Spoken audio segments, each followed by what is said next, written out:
रोहित पवार यांनी दिल्लीमध्ये सोनिया गांधींची भेट घेतली आहे। अजितदादांच्या विमान अपघात प्रकरणावर चर्चा केल्याची माहिती आहे। भेटीवेळी काँग्रेसचे अध्यक्ष मल्लिकार्जुन खरगे सुद्धा उपस्थित होते। रोहित पवार हे आता विरोधी पक्षातील नेत्यांच्या भेटीगाठी घेताना दिसून येत आहेत आणि यामध्येच आता त्यांनी सोनिया गांधींची भेट घेतलेली आहे। अजितदादांच्या विमान अपघात प्रकरणावर त्यांच्यासोबत चर्चा केल्याची माहिती आहे आणि जेव्हा ही भेट झाली त्यावेळेला काँग्रेसचे अध्यक्ष मल्लिकार्जुन खरगे सुद्धा उपस्थित होते, त्यावेळेचा हा फोटो। आणि याविषयी अधिक माहितीसाठी आपले प्रतिनिधी प्रशांत लीला रामदास हे आपल्यासोबत जोडले गेले आहेत। प्रशांत, काय सांगाल? सोनिया गांधींची भेट घेतली आहे रोहित पवारांनी, काय चर्चा झाली, काय अपडेट्स आहेत?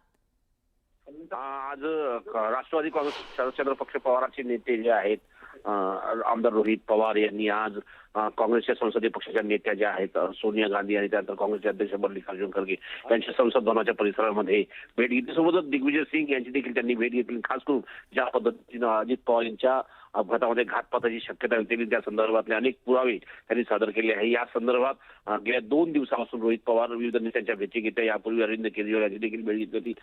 सोबतच जर बघितलं आपण संजय सिंग यांची देखील भेट घेतली होती। त्यानंतर ज्या पद्धतीने ही संपूर्ण विरोधी पक्षांना एकवटणं, या मुद्द्यावरती एकवटण्याचा प्रयत्न रोहित पवार करत आहे आणि या संदर्भात सर्व विरोधी पक्षांच्या वतीने एक समिती स्थापन करून त्या समितीच्या अध्यक्षपदी राहुल गांधी यांची नियुक्ती करावी आणि सोबतच या संपूर्ण अपघाताची घातपाताची चौकशी करावी अशी मागणी रोहित पवार यांनी धरून धरली। त्यासाठी ते दिल्लीतील विविध नेत्यांच्या भेटी घेत आहेत। बरोबर आहे प्रशांत, त्याच्यामुळे आता विरोधकांकडून नेमकी काय भूमिका घेतली जाते ते बघावं लागेल। धन्यवाद तुम्ही दिलेल्या या सविस्तर माहितीसाठी।